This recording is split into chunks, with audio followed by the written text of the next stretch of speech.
This talks about how in 1761, Sergeant Andrew Biley, the 6th American Royal Regiment, was assigned to run the outpost here at Bushy Run, and they built a sort of a blockhouse. Here's a sketch of it to give you an idea. And it was expanded to accommodate men, and it was a daily flow of people between Fort Ligonier and Fort Pitt.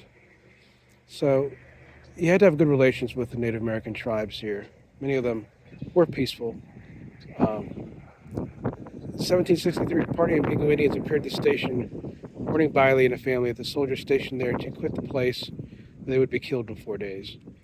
The post was evacuated several days before the battle, apparently burned by the Indians. Andrew's wife, their newborn, and other two escaped safely to Fort Ligonier while Andrew was away, and they were reunited at Fort. On the night of August 5th, Andrew Biley, who returned with the army, reportedly crept to a spring located near the battlefield and carried water in his wool cap to the wounded men on Edge Hill. Andrew and his family returned in 1765 and built a new station. So we're going to take a look at that.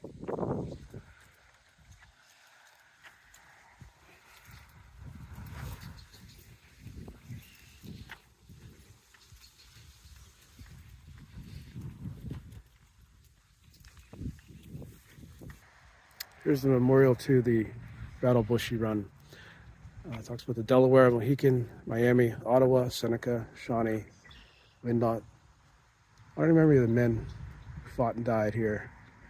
On August 5th and 6th, 1763, 42nd Regiment of Foot, 60th Regiment of Foot, 77th Regiment of Foot, Captain Barrett's Rangers, pack horse drivers. Really great drawing that was made into a amazing, well-detailed bronze statue. So you have this would be an Iroquois with a long rifle, and this would be a Highland Regiment soldier. You can see his got the royal crest. And this would be a brown bess, I believe. The bayonet ready to be attached. His powder magazine, his canteen, such forth.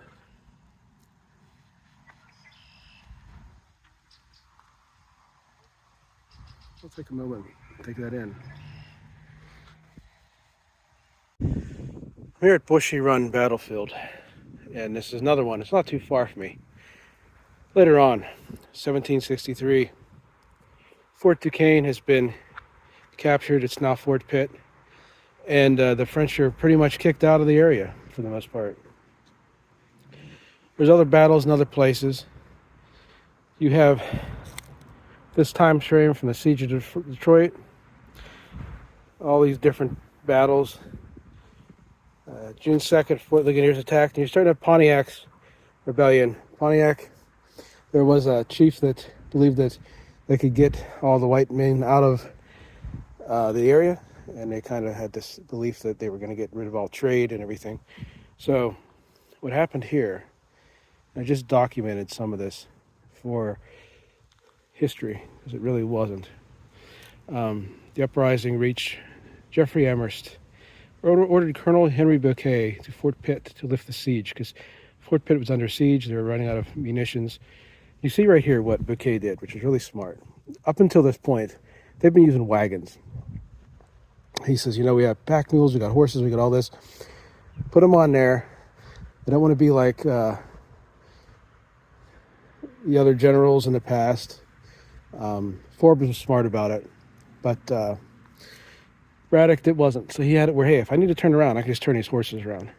So what he does is he has the 42nd Highlanders under the Black Watch with, namely, one of my clan's people from Clan Graham. But they were with the Black Watch at the time, John Graham, and the 77th Highlanders, and the 60th Royal Americans with artillery gunners and frontiersmen. There's about 500, he says here about. So They're leaving Fort Ligonier, and they're going to restock and bring help to Fort Ligonier. So up here is where they met resistance. You remember the name of Bouquet if you've ever been to Fort Ligonier. You'll read the records. So right here, around this spot, is where John Graham and 50 of those 52nd, I believe 72nd Highland Brigade, and a lot of the Americans were buried in a mass grave. They're unmarked. So you're not going to find it. It's been over 200 years. This gives you a good idea of what their 2 days were like, running out of water and everything else. So what they did was really smart. They took the high ground, and Bouquet, Henry Bouquet, the first day they took pretty heavy losses, but he made it look like he was going to retreat. So what that did is brought those warriors in Pontiac's rebellion to think it was a defeat and that they were retreating. He could very easily go and attack them. So it was the first win that opened the West. This is a lot like the battle that really opened the West. Right here is the spot. These flour bags to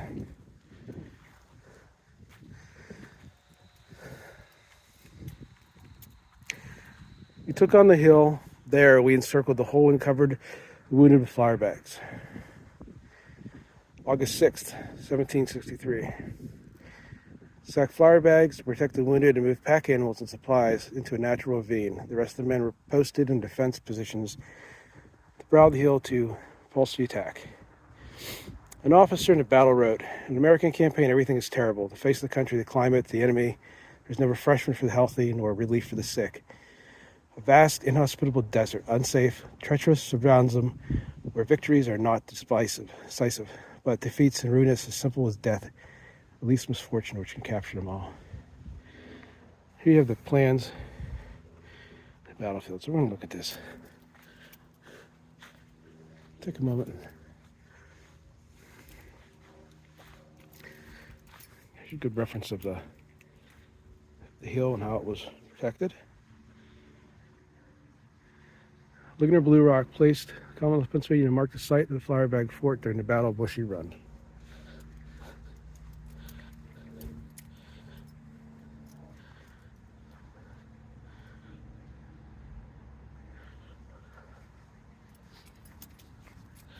This tells you a lot about the people who were wounded. How many were wounded, how many were killed. You can take a look at that. The second day. This tells a great bit of information here, to be honest with you. 42nd and 60th Regional Highlanders, and the 77th. So that's the regional Americans. Okay.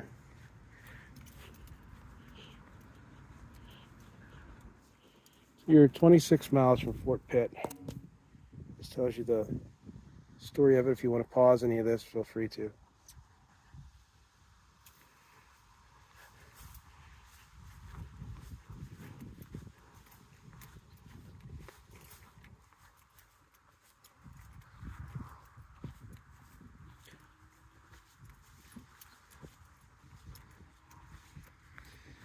Here's an example of what they were facing that day. Look at the high ground you have.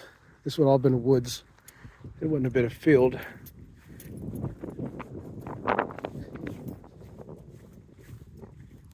I believe it says that the tree line is planted to show you where the line was.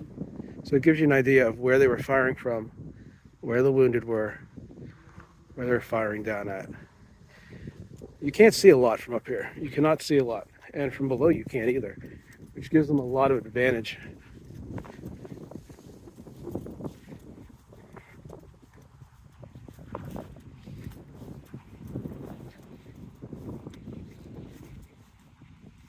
It talks about the strategic attack. So you're up here on the battlefield, you're up here.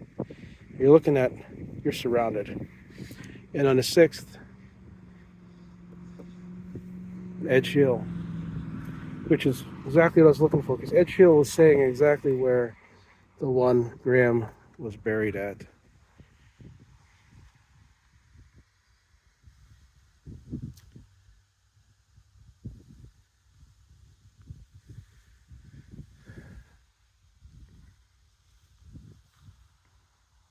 This, I believe, because of the depression here, it's different than the rest of the battlefield, okay? It's not because there was farming there. This was untouched. You can see this has never been farmed. That tells you something. Right here should be the actual graves of John Graham and that British, the other 50 people on that day. You can see there's indentations, there's things where, not because of trees, where it tells you that things had happened. Stuff went on here. Pretty amazing. So I wanted to come here today, and I just wanted to think about these Scottish Highlanders and how their sacrifice means so very much, not just to North America, not just to their name, brave name of the Graham family, to the Highlands themselves, and how fitting a place on this hill for in the Laurel Highlands memorial. You can't help but be moved and touched when you come here and see this. These trees marking the actual line of the British, thinking of that day and the people that, what they dealt with. And Bouquet was a pretty good general, a pretty smart man. He knew this was the place to defend, and if I was here, I'd do the same thing. But you got to figure at that time it's all trees. So, a little bit of history for all you. You know, it's just not far from where I live, and I figured if I could show you some history. Now, they didn't have the lighting then, I got to say that. They didn't have the lighting.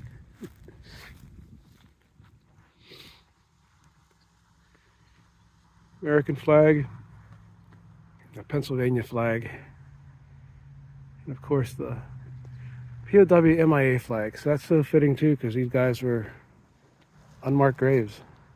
If they had fallen in Scotland, you would have monuments to these men. You would have their names on plaques, and people would be singing of their bravery, telling stories, having festivals.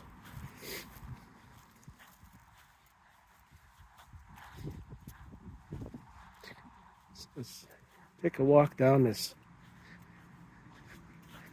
original road. Get a feel for 1763.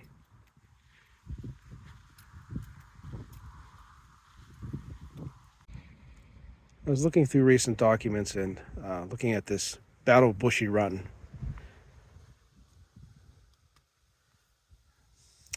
So this is August 6th. And we're up here, and you're looking at the British line against the Pontiac's rebellion. Edge Hill is very important for this story right here.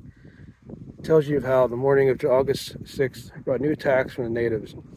The British continued to suffer casualties, and Bouquet realized he could not hold his position. The natives had surrounded the British on 3 sides. Bouquet devised a plan to withdraw troops from the front line to what would appear to be a British retreat. Part of the force withdrew behind Edge Hill, forming into a fighting formation. They moved along the hill to strike the flank of the natives who had rushed the attack, weakened British front. The plan worked perfectly and surprised the natives who had been repulsed by the main body of troops and fled. In front of the supporting gunfire, unaccustomed to suffering large casualties, the natives quickly withdrew, leaving the British in control of the battlefield. So, I saw documents on John Graham, who died that day. He was with that Highland Brigade of the Black Watch. So he was John Graham of Clan Graham. And here's the battlefield. Here's where he fell. And his grave is either on this flank or on that flank. I'm not sure which. I need to do a little bit more research. This will show you the tree line. It shows you where the actual British line was. So they're trying to reinforce Fort Pitt, and this rebellion is stopping them. Here you have where Bouquet made his flower bag temporary fort. Right here at this rock. It tells you a lot. So I wanted to say, John Graham has never been really talked about, and his grave is never talked about, and it's never marked, but it would be right here.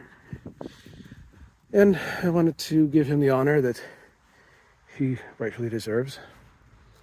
His regiment fell here, and yep, right, this rock is the site of that fort. Walking down a place like this old road, coming from the battlefield of Bushy Run, you can't help but feel history here. You can't help but look up on that hill and see the British line, the fallen men, their spirits looking at you from up there somewhere, wanting to tell you the story of that day. And what you're dealt with is the silence of it and your interpretation as a person alive today, giving respect to people in the 1760s that were here from the brigade. Now, Bouquet would have been leaving this way, going towards Pittsburgh, many of his wounded men with his supplies afterward. And it would have been a major victory for him. It would have been something that really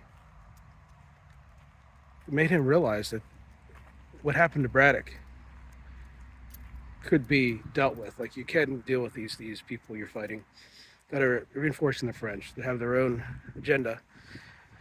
And to him, it wasn't about taking sides, because there were different tribes that took different sides. He used to his advantage the strength, courage of these men. I'm going to take a moment here. We're going to take that into context. This tells the story well. Bouquet left on August 5th from Fort Ligonier to reinforce Pittsburgh, Fort Pitt. And at the time, it only took him one day to get here. This had been all woods.